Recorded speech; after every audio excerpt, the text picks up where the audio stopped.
On July the 26th, Egypt's charismatic new leader, Gamal Abdel Nasser, seized control of the Suez Canal. The British Prime Minister, Sir Anthony Eden, was determined to get it back, as his wife recalls. There was nothing but Suez, Suez, Suez, morning, noon and night in number 10. This is the story of how Eden conspired with France and Israel to wage war against Nasser.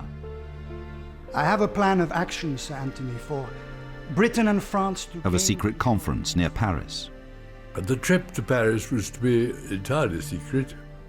Nothing was to be known about this whole arrangement. Of a bizarre trip to a cabaret to ease conference stress. We were young guys. We wanted to see a famous French nightclub. A conspiracy that caused British diplomats to flounder. We were left maintaining a story which no one believed. A conspiracy that surprised Nasser, at least in part. We were thinking about French collusion with Israel. We were keeping completely out of mind the British collusion.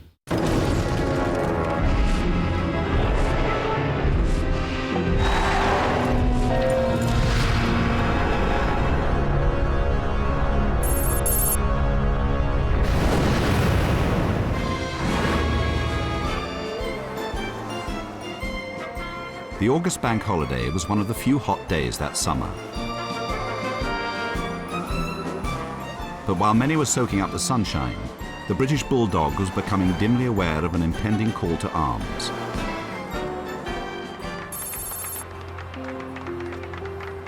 Shortly after the bank holiday, Sir Anthony Eden arrived with his wife at the BBC to explain his tough line on the Suez crisis. It was producer Alistair Milne's job to supervise the broadcast. It was very hot, humid August day, and we had a problem because short of studios, we had to take him to the presentation studio, which was a tiny little box, very narrow, very cramped. Oh, it's awful, really. For Britain, the Suez Canal has always been the main artery to the Commonwealth. He was a great state. He was very nervous. He was very nervous. I just can't see these damn words. Through it travels today about half the oil, which the industry of this country. Look, can something be done about these damn lights? Perhaps, might I suggest, if you tried it again with the spectacles this time? I will not be seen on television with spectacles. Vanity, fundamentally, that he felt that if he put his glasses on, he would somehow be demeaned. And I explained to him he wouldn't be able to read the script if he didn't, because the lights were hot in his eyes, you know. Unless you'd rather learn the speech, of course. The spectacles really would... They make me look old. Well, he was under great strain, and I was just, trying to support him and sympathise. Clarissa, actually, she was involved in the discussion, and she was unhappy about him wearing spectacles. He was a very good-looking man, and it obviously made him look slightly older than he wished to appear. So we spent 2 or 3 hours on the glasses, but in the end we won. At the heart of Eden's message was his view that Nasser was a dangerous fascist dictator, a sort of Muslim Mussolini. The Right Honourable Sir Anthony Eden, KG MC MP. Our quarrel is not with Egypt, still less with the Arab world. It is with Colonel Nasser. He has shown that he's not a man who can be trusted to keep an agreement. The pattern is familiar to many others, my friend. We all know this is how fascist governments behave. Nasser was able to see clips of Eden's broadcast in the international newsreels.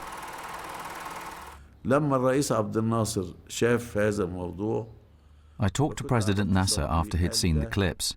He said, "This is not a prime minister, a man who resorts to such a theatrical manner and gives this kind of speech." With dictators, you always have to pay a higher price later on. For their appetite grows with feeding. وكان رأي عبد الناصر أن إيدن رجل ضعيف. Nasser's view was that Eden was a weak man, and a weak man always takes severe measures to prove himself. يعني إجراءات عنيفة ليثبت. From the start, Eden wanted the option of using force if Nasser would not climb down. At the beginning of August, 20,000 reservists were called up. Suez was not a popular destination.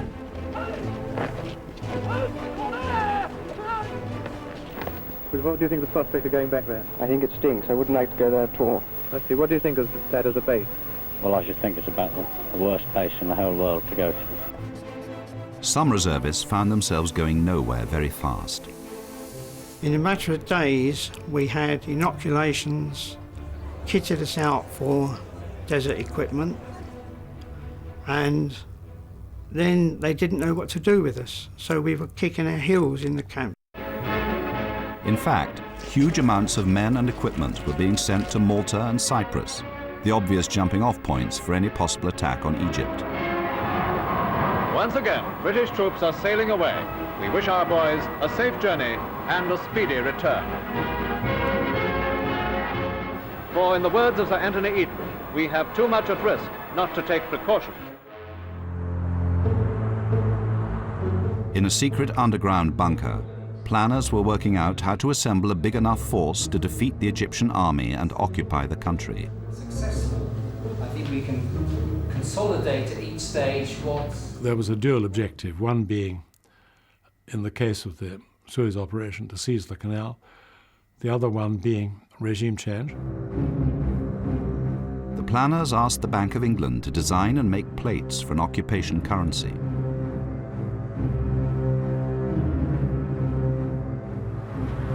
Eden had no problem with the idea of occupation. I think he did believe in the imperial hand and so on. Adam Watson was the top Egypt expert in the Foreign Office. I think Eden had in the back of his mind that there were a great many people in the Arab world who would welcome benevolent, firm British rule, and that the occupation of Egypt would be a thing which would come to an end quite quickly, if possible, once a government had been set up which was reasonable and friendly to us. The American president, Dwight D. Eisenhower, didn't much like Nasser either. But he didn't want one of his closest allies starting what he regarded as a colonial war, particularly when he was running for re-election.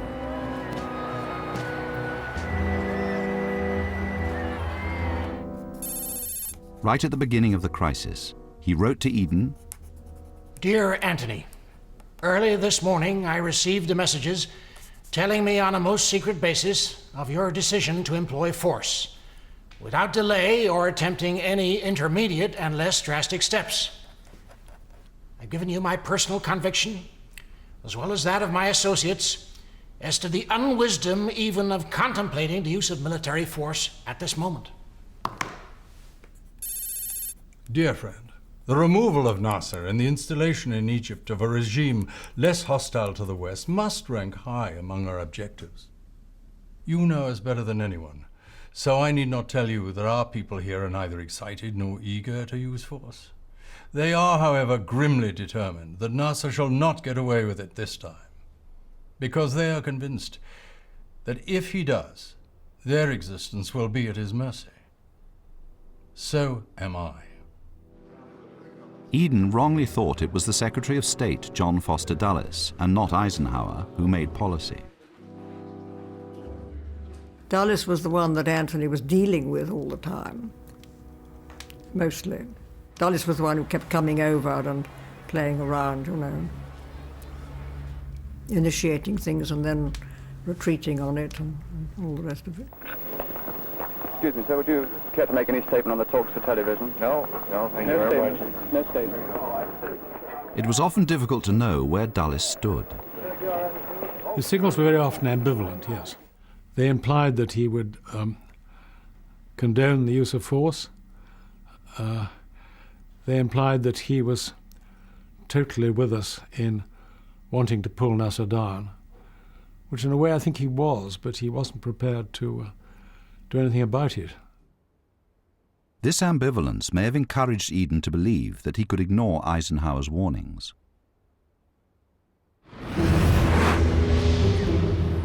The one country which was solidly behind Eden was France. It was the French who had dug the canal and, before the takeover, run it.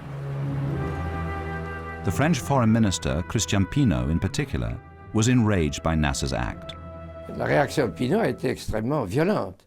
Pinault's reaction was violent. Furieux. He was furious. He gave a speech in the National Assembly in which he spoke out violently against Colonel Nasser, as he called him. I can still hear that harsh, critical voice. Très critique, très aigu. Voilà.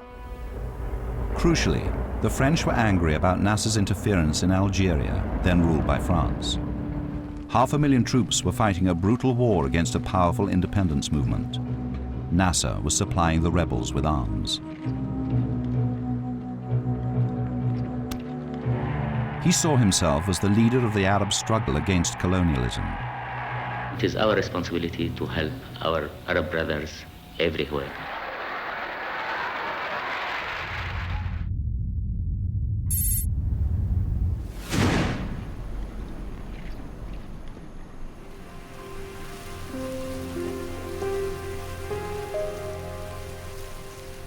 Over the summer, a new player secretly joined the game: Israel. The Israeli leader, David Ben-Gurion, had a house in the Negev desert, not far from the Egyptian border. In 1948, he had led his country to victory in a bitter war against the Arabs. But now Ben-Gurion was very worried about the huge number of Soviet arms Nasser was getting from communist Czechoslovakia. The reason why we had to acquire arms, because it was after the deal between Egypt and Czechoslovakia, which sold Soviet arms in a very large number to Egypt. The Israelis quietly turned to the French. Their approach had a peculiar resonance with the tiny, secretive group of men who controlled French foreign policy. All of them had been in the resistance against the Nazis and were very sympathetic to the Jews. Christian Pinault, the foreign minister, had been held in Buchenwald concentration camp. This picture was taken shortly after liberation. Il était affecté à une tâche. He was instructed to carry out the most abominable task of emptying a whole train full of Jews, 2,000 of them. 3/4 of them were already dead, and the others were dying. That was a memory that affected him profoundly. The day after Nasser took over the canal, a top Israeli was called in by the French Minister of Defense, Maurice Bourges-Monnery. He asked if Israel was interested in invading Egypt. And Maurice says, were you thinking about reaching the canal? I said yes. Maurice says, what is the estimate of your army? How long will it take? I says, I think something like a couple of weeks. They exchange eyes like, you know, I was not a serious man talking out of there. And then you intend to do it? I says, eventually, yes. Shimon Peres said, we need a certain amount of arms, and they gave us a list. 100 tanks, 60 Mystère 4s, 50 Mystère 4Bs, saying this is the absolute minimum.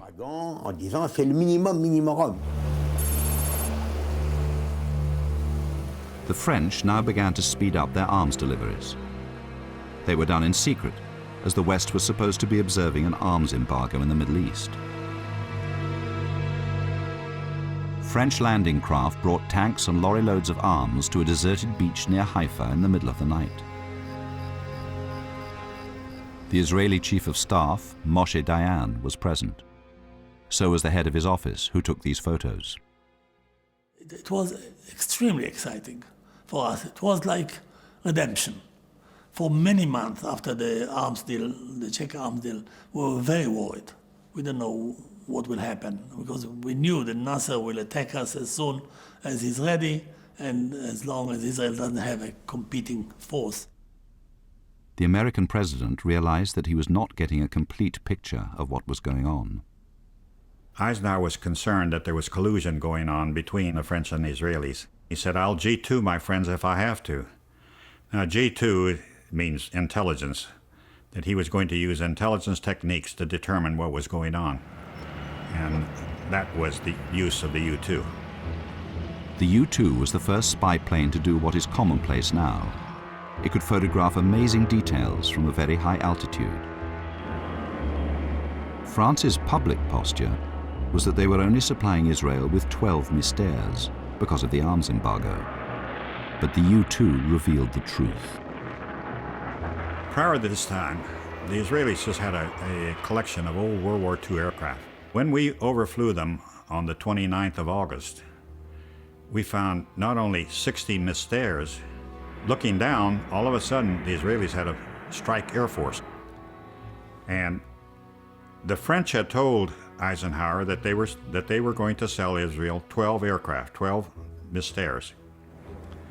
When we saw 60, Eisenhower was livid.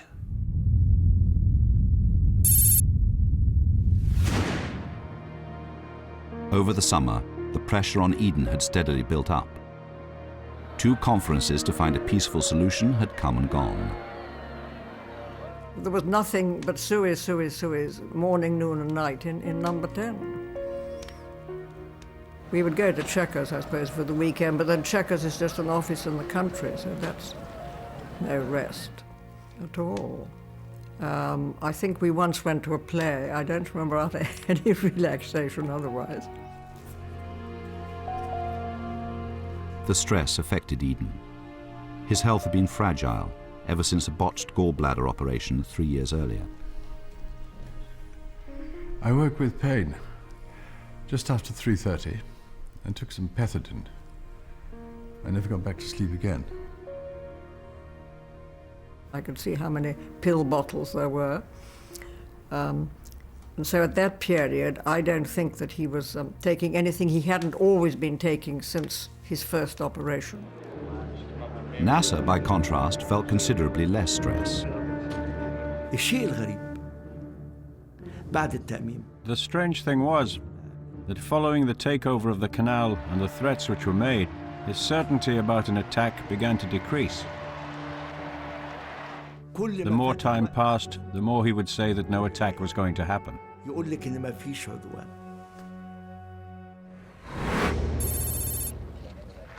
At the annual party conference, Eden made it clear that he did not rule out the use of force. Now, ladies and gentlemen, when Colonel Nasser seized the canal, we thought it our duty to take certain military steps in the eastern Mediterranean. The government has no intention of modifying or withdrawing from this decision.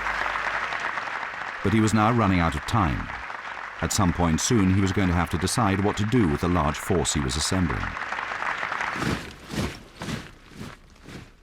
The operation either had to be stopped and disbanded, in which case the whole crisis would be over in a sense, but with a total triumph for Nasser, or else it had to go forward. But to go forward, Eden needed a pretext, and that was lacking. Here he was with this personal declaration of war against Nasser, but no means of putting it into effect, because although Nasser had nationalized the Suez Canal Company, he hadn't given us any casus belli. He hadn't actually stopped a ship or arrested a British subject or shot anybody or done anything which would give us the opportunity to go in and invade. And this was frustrating Eden enormously.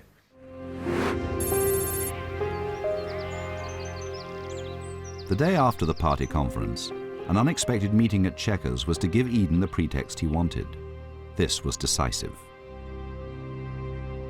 The French had sent General Maurice Schall, their deputy chief of staff, to see Eden. Shell unveiled this plan, which was a total surprise to us at the time. What would be the reaction of Great Britain if Israel were to attack Egypt? Well, that's a very difficult question. There's no need to take notes, Guy. Guy Millard closed his notebook, but he remembers what followed. We were aware that the French were in very close contact with the Israelis because they'd been supplying with aircraft and with training for their pilots on these aircraft and so on. We were not aware that their relations had gone so far that they'd actually been negotiating this kind of thing with the Israelis. So it was a total surprise. I have a plan of action, Sir Anthony, for Britain and France to gain control of the Suez Canal. Supposing Israel should be invited to attack Egypt across the Sinai Peninsula, then France and Britain would order both sides to withdraw their forces from the Suez Canal, permitting an Anglo-French force to intervene. We occupy the canal on the pretext that we save it from damage by fighting, while actually seizing control of the entire waterway and all its ports. Well, of course, I shall give these suggestions very careful consideration and convey my reactions to your government in a couple of days. It was as if suddenly the heavens had opened, and here was the opportunity at last.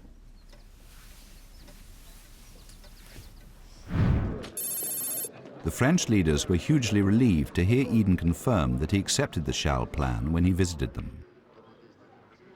Alors Charles a eu un grand mérite, c'est de convaincre. Charles deserves credit for convincing Eden, to our surprise, as we thought he would cave in under American pressure. Et à notre étonnement, parce qu'on pensait à la fin que Eden, devant la pression. And I can tell you frankly that without the English, we would not have gone in. Et je dois dire très franchement que sans les Anglais, nous n'aurions pas. We were astonished when Eden said, "Yes, I want to take part." À notre étonnement, Eden a dit mais si, moi je veux en faire partie. All right. Eden was well aware that this must all be kept secret. I remember him discussing with me what would happen if we informed the Americans of our talks with the French. And I said, well, quite obviously, they will oppose what is being suggested. And they will do their utmost to prevent us doing it.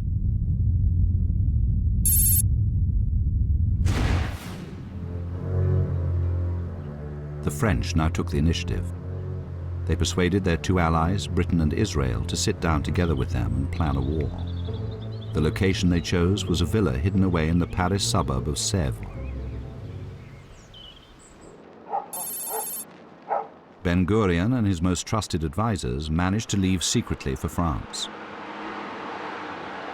On our way to the airport, in the car, there were the three of us, Ben-Gurion, Diane and myself. Diane put on a pair of glasses, and Ben-Gurion put on a hat of his head, which was so famous with, the flowing white hair. And I was squeezed in the middle between the two of them. The omens were not good. Ben-Gurion had very mixed memories from the time when the British ruled Palestine. Ben-Gurion, at that time, didn't trust Great Britain. Eden was a little bit of an exception, being close to Churchill, but Ben-Gurion wasn't convinced that he's a man that can make decisions. Eden sent his foreign secretary, Selwyn Lloyd, a man not always at ease with foreigners. Nothing was to be known about this whole arrangement. And we were picked up there and taken to a villa at Sèvres which was the center of the resistance during the war.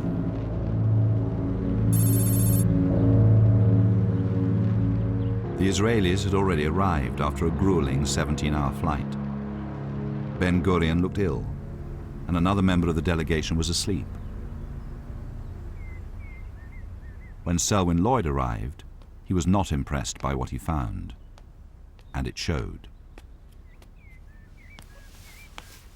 Cold like ice.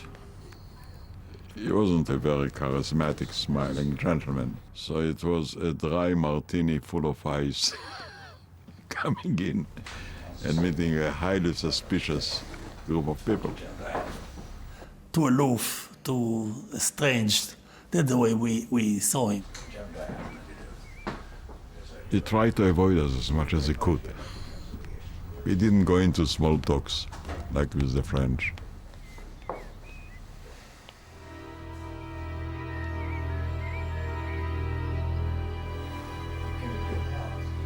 The representatives sat arguing around the dining table from tea time till midnight. Ben-Gurion wanted the British and the French to attack the Egyptian airfields earlier. He was frightened that if the time gap between the Israeli invasion and the Anglo-French intervention was too long, the newly equipped Egyptian Air Force would flatten Tel Aviv. Ben-Gurion stayed during the Blitz in 1940-41 in London and had a strong trauma from that period. And he was afraid that something like that might happen to Tel Aviv. Ben-Gurion put considerable pressure on Selwyn to agree to advance the attack on the airfields by 72 hours. And at midnight, Selwyn could only say that he couldn't agree to that, and he would have to return to London. The conference was now at breaking point. He knocked with his fist on the table. And that was that. He was ready to quit because, a priori, he wasn't totally convinced. Very tense. We thought finally that all this would lead to failure. Perez was desperate to stop Ben-Gurion leaving, so he arranged for their plane to have a mechanical fault. Well, I told Ben-Gurion, you don't have a plane to fly back, so forget it. The younger members of the Israeli delegation felt they needed cheering up, so they drove to this nightclub.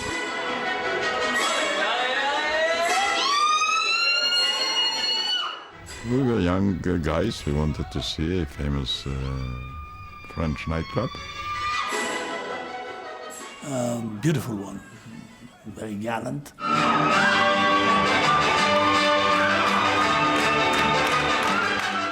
We were sitting in a lodge, watching it a little bit. I went down, I spoke with some of the girls.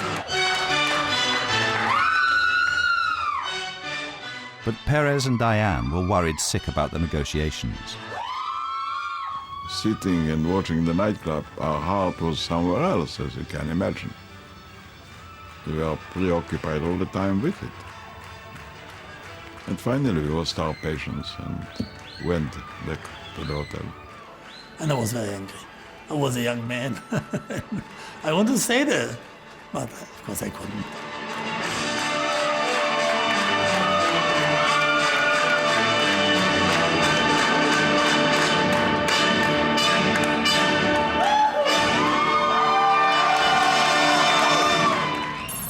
Following day, with the talks in abeyance, the French foreign minister flew to London to try and find a compromise.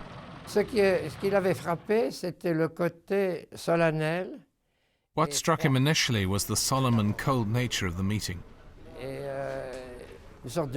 He got the impression that he was in front of a sort of jury who were interrogating him.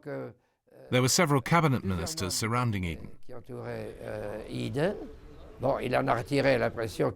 He came away feeling that he had finally convinced Eden, but he felt there was still some hesitancy. In fact, Eden's only condition was that Israel must make an attack which clearly threatened the canal. The next morning, he sent a new man, Patrick Dean, the chairman of the Joint Intelligence Committee, back to France with instructions to sort this out. Dean put this point to General Diane when he and Logan arrived in the afternoon. Diane picked out of his pocket a packet of cigarettes, which was almost empty, and scribbled on the packet a sketch map of the canal and indicated that the main thrust of the Israeli attack, when it was launched, would be westward. I pressed him again, what is going to be a serious attack on the canal with that scenario? The Israeli target marked on Diane's sketch, though vague, seemed close enough to the canal to be a threat, so meeting Eden's crucial precondition. But the French and the Israelis wanted to get the British agreement in writing. About now, we heard a typewriter being used in a neighbouring room. We hadn't anticipated that there would be a record, it hadn't been mentioned. The French and the Israelis made it clear they expected Dean to sign. After conferring with Logan, he did. After the signature, the British just left immediately. There were no shake hands or something like that, just goodbye, goodbye, and they left. But the French and the Israelis remained in Sevres, and they opened up bottles of champagne. There was a very strong mood of fraternity by then.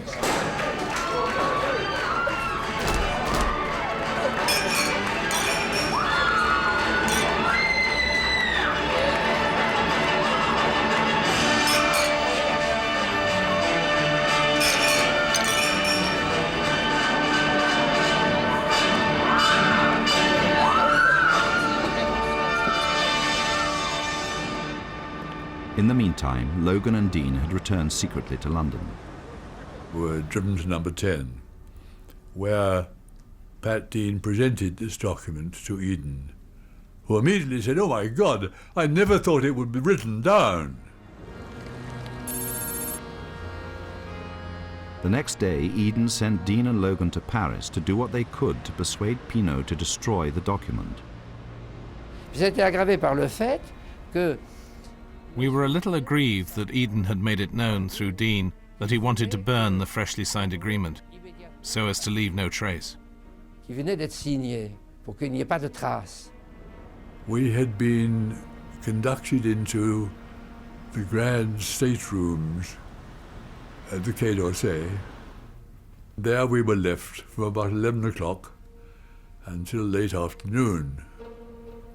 Of necessity, Pat Dean went to open the door and sample the corridor, but found the door locked.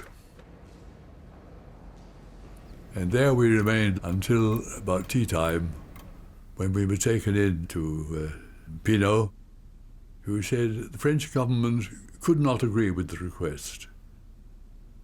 On the same day as Dean and Logan were trying to destroy the incriminating document, Eden was boasting about its contents to his chief whip, Ted Heath. Ted. Good morning, Prime Minister. We've got an agreement. Israel has agreed to invade Egypt. We shall then send in our own forces, backed up by the French, of course, to separate the contestants and to regain the canal. No need to involve our American friends. Ted, you must realize, this is the highest form of statesmanship. Right. Yes, Prime Minister. But Eden was less confident than he appeared. There were waverers in the cabinet, and in some ways he was quite isolated. So he took a step which suggested he needed to boost his authority. Eden sent for me. He was very friendly, exhilarated, the way the old Eden, one remembered him. Anthony Montague Brown was private secretary to Sir Winston Churchill.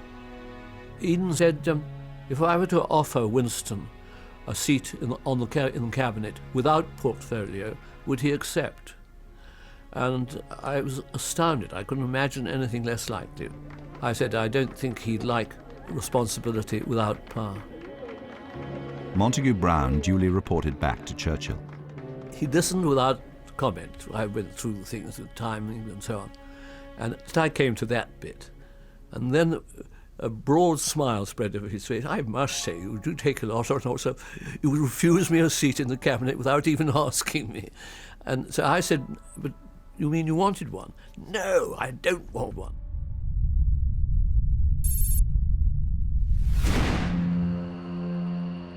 The day before the planned Israeli attack was due to begin, General Dayan launched an audacious, secret, preemptive strike from this airfield. He hoped it would paralyze the Egyptians before the war even started. The mission I was briefed on was to shoot down the Egyptian High Command aircraft an Ilyushin 14 that was due to fly from Damascus to Cairo. A well-placed Israeli spy in Damascus was sure General Abdel Hakim Amr, the Egyptian Supreme Commander, would be aboard. The moment Amr's plane left Damascus, the information was relayed back to the control tower at Ramat David. Chatto prepared to take off at dusk.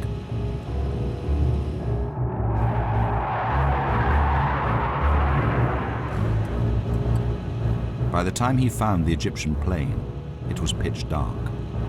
So I went to fly wing in wing. It was flying like this and I was flying like this.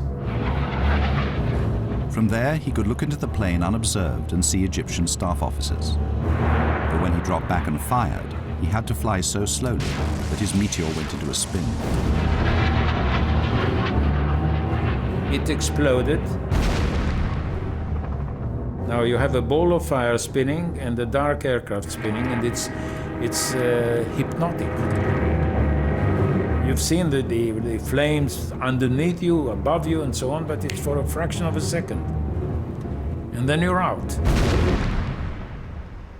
Many top officers perished, but Amr did not. At the very last minute, he'd switched to a later plane. But General Dayan was still very pleased, as Chatto discovered when he landed. Dayan was there, waiting. So he poured some cognac and said, well, shooting down a general headquarters is half the war. Let's drink to the other half. NASA never found out what happened to his plane. The story was kept secret for decades.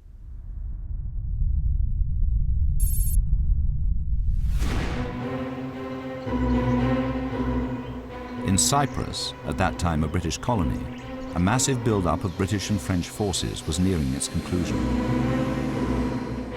ready for the day when the secret plan was put into action.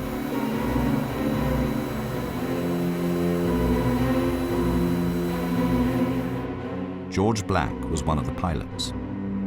By the time we got to Cyprus, the airfield at Akrotiri was very, very busy indeed, and not just with Royal Air Force aircraft, but of course we had the French aircraft there as well. Just hours before the planned Israeli attack on Egypt, 18 French fighter bombers were flown to Cyprus.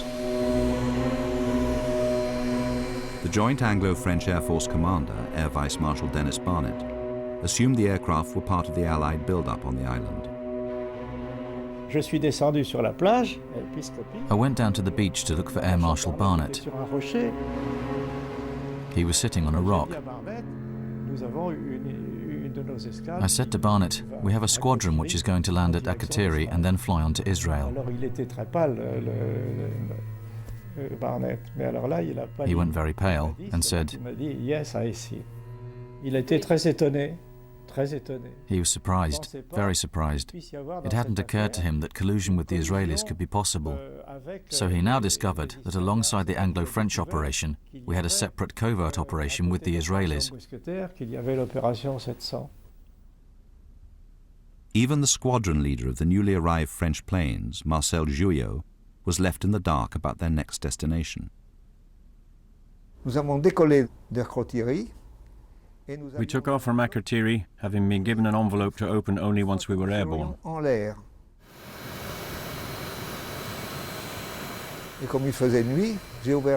But it was dark when I opened it, and I couldn't see a thing.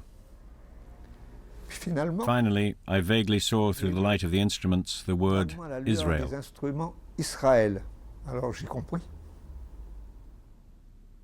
There were quite a few surprises in store for Jouillot when he landed. First, the Israelis immediately replaced the French markings on his plane with Israeli ones. Then he was photographed and given an Israeli ID card. Eh bien, est fait prisonnier. If we were captured and imprisoned, we simply had to say, I'm Israeli. Sending the planes was part of a secret agreement between the French and the Israelis, designed to protect Israel from Nasser's Soviet bombers.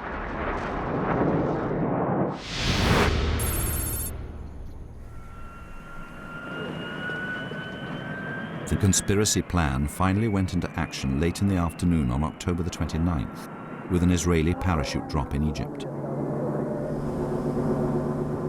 Only 395 paratroopers took part, landing in the Sinai Desert 20 miles from Suez, hardly the major threat to the canal which Diane had promised.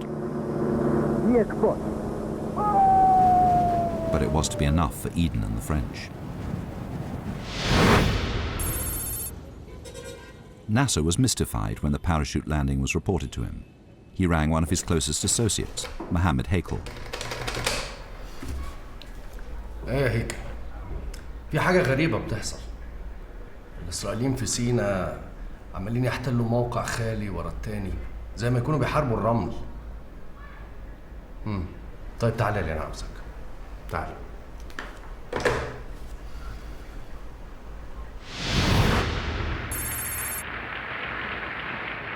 News of the Israeli attack reached the British ambassador to the UN, Sir Pearson Dixon, while he was at the Metropolitan Opera in New York. Douglas Hurd, the ambassador's private secretary, was the messenger. When this news came through, it happened to be the first night of the Metropolitan Opera in New York. Very grand occasion. Callas was singing Enorma. I remember this very vividly. Sir Pearson Dixon knew nothing about Britain's collusion with Israel. I took the message in to Sir Pearson Dixon, and this one simply said, don't call a meeting of the Security Council. Don't go along with that. This was all we had.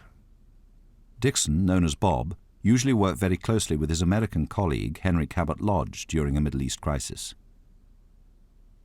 Cabot Lodge appeared in one of the intervals of the opera, and to see Bob, his old friend, etc., and was very puzzled when all that Bob Dixon could say was, "I'm sorry, Cabot, but my only instructions are, not at this stage, at any rate, to call a meeting of the Security Council." So it got off onto a start of a sort of embarrassment, we not knowing what was going on, only having a negative piece of instruction, and the Americans very baffled and upset and uncertain as to what the hell was going on.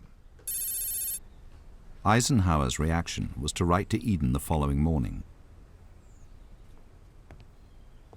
Dear Anthony, last evening our ambassador to the United Nations met with your ambassador to the United Nations, Pearson Dixon, to request him to join us in presenting the case to the United Nations this morning.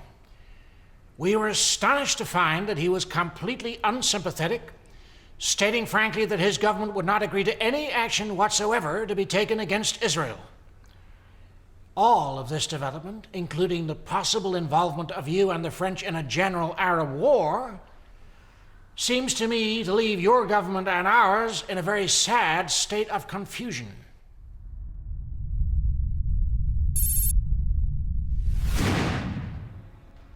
Eden was now approaching the point of no return.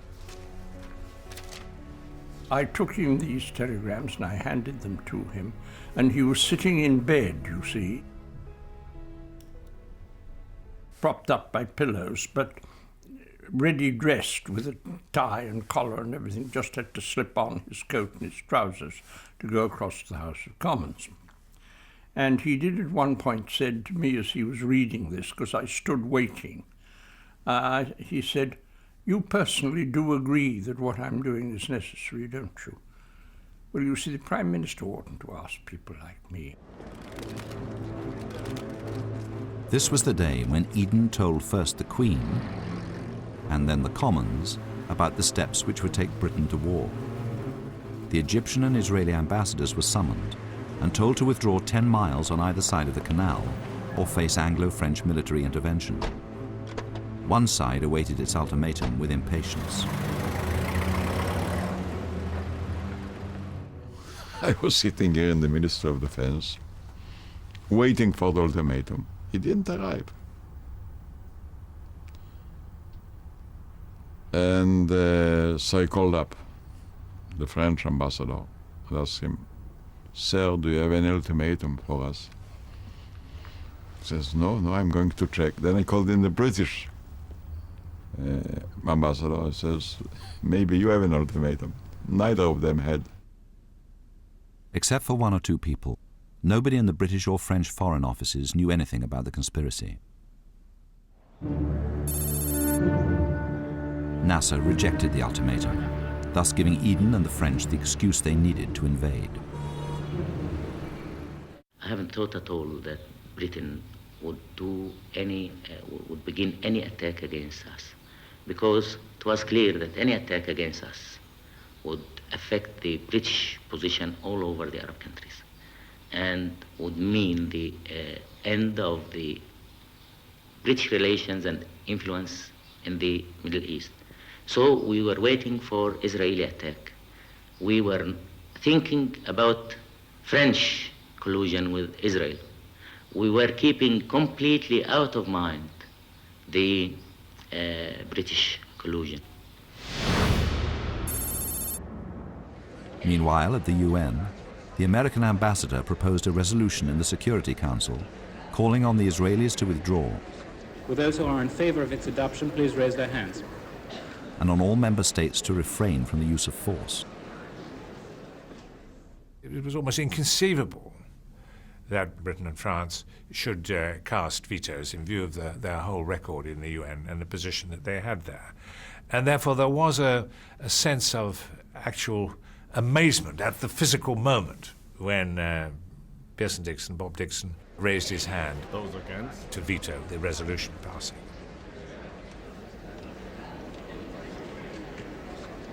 Abstention? Abstentions.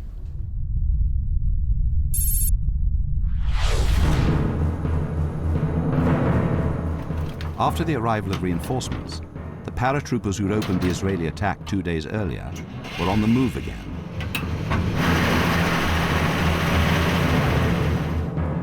Lieutenant Colonel Ariel Sharon, their up-and-coming commander, had ordered his men to occupy the Mittler Pass, which lay between them and the Suez Canal.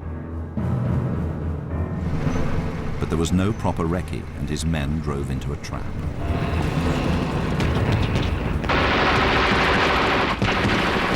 Egyptians were firing from well-protected caves and crevices on either side of the pass.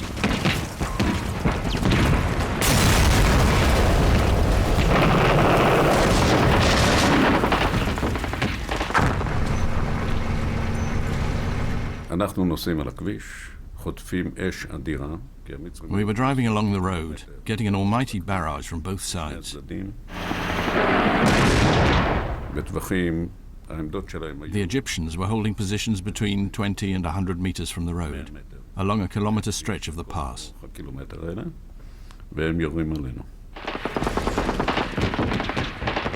Sharon wanted his ambushed men rescued, and another unit was sent up and over a ridge above the pass to try and reach them.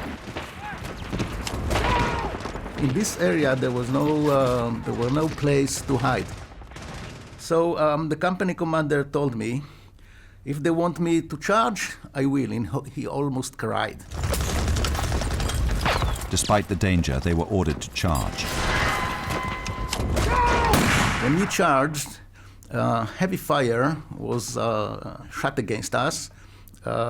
He was my company commander. He ran nearby myself. He got a bullet in his chest. I got a bullet in my helmet. Lieutenant Dan Zeev saw it all happen from below.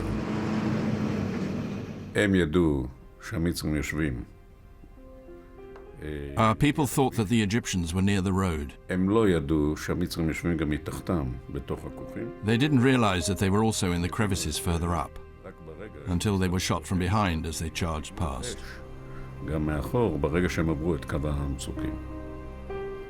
We were 21.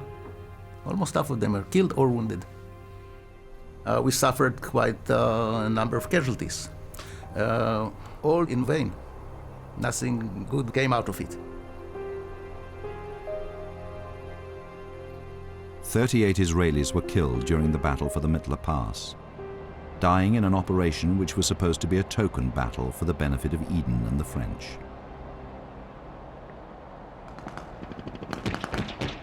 In the evening, the paratroopers moved along the contours of the pass, killing the Egyptians in the caves and crevices.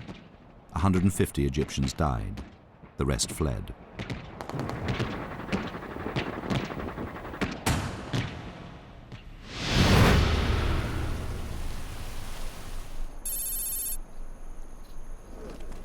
A last-minute delay to the start of the bombing of Egypt almost disrupted the Anglo-French alliance with Israel.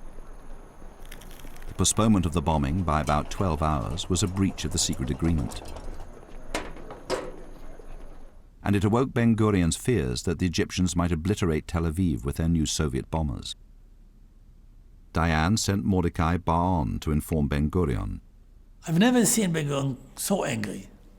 All his fears came true now. All his suspicions, all his disbelief with the British came to fear.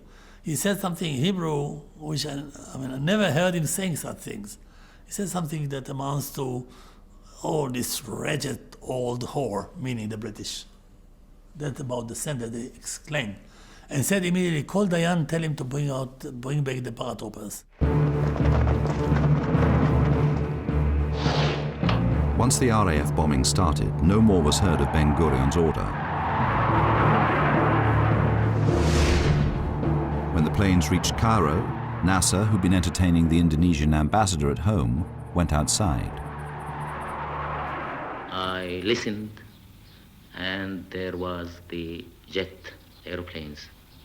And I said to the Indonesian ambassador that these are jet aeroplanes, and the Israelis don't have jet aeroplanes. These are British. I went over to the roof of the house. I saw the bombardment of the international airport.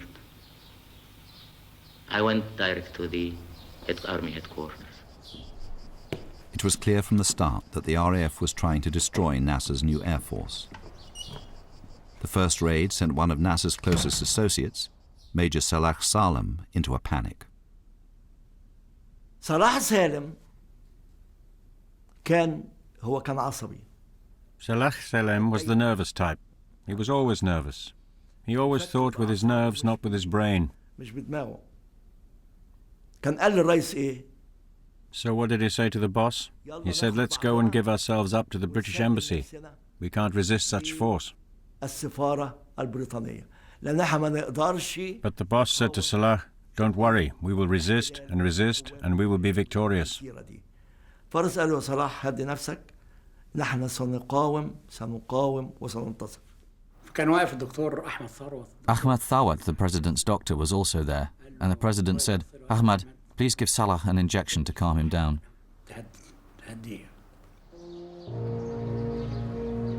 If Nasser had accepted Salem's advice and gone round to the embassy, he would have found the staff there busily weeding out incriminating documents.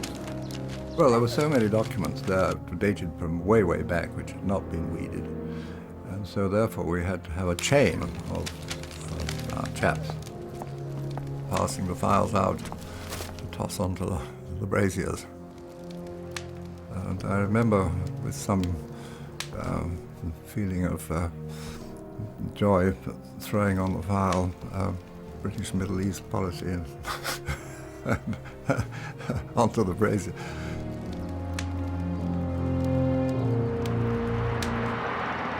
For Eisenhower, first the Israeli attack and then the British bombing less than a week before polling day could not have come at a worse time. He felt badly let down. The United States was not consulted in any way about any phase of these actions, nor were we informed of them in advance.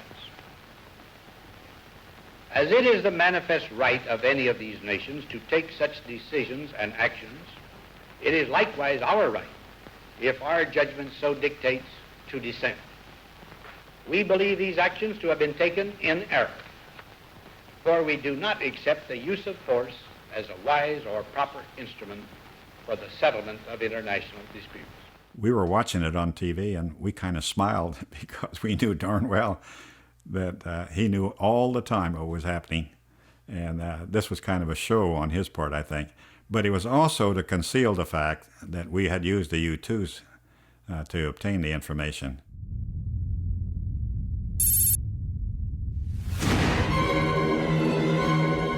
The following day, the British bombing continued in earnest.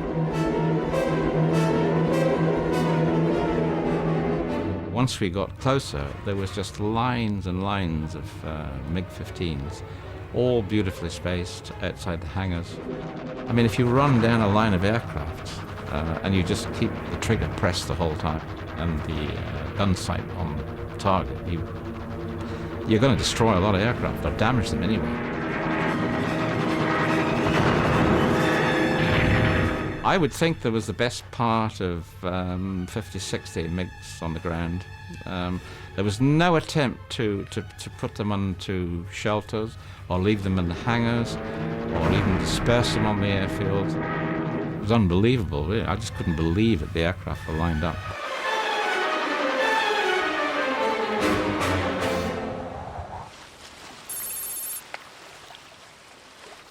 Nasser publicly exuded confidence, but he had moments of doubt.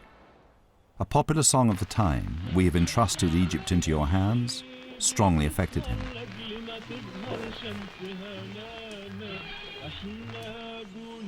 He told a friend, "I've been questioning myself. Have I behaved well towards this trust or not?"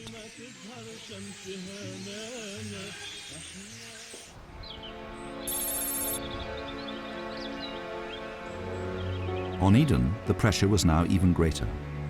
The bombing and the knowledge that an invasion fleet was on its way to Port Said had aroused the Labour opposition. But a potentially wounding blow came at the end of a tumultuous debate from his own side. William Yates, a Tory well disposed towards Nasser, had discovered Eden's conspiracy with France and Israel. I had been to France, and I had come to the conclusion that Her Majesty's government was involved in an international conspiracy. It was chaotic what happened. The Labour members yelled, waved all the papers, stood on the benches, and it was really a most extraordinary sight. Everyone screaming and shouting. I mean, it was a bear pit, you know. It was very calm all through Suez. I mean, like people are in a great crisis, you become calm, don't you? But Yates's inability to spell out the details of the conspiracy saved Eden acute embarrassment. But he did repeat his accusation to Eden in the lobby afterwards. To which he looked very, very pale and very, very pale and perspiring, and he said 2 words, perfide Albion, which means, of course, treacherous Britain. I never was able to make out whether that was a way of passing me off as of no consequence, or what was the object of using that expression, perfide Albion. In the meantime, an Anglo-French flotilla was moving steadily towards the Egyptian coast. The fates of both Nasser and Eden hung in the balance.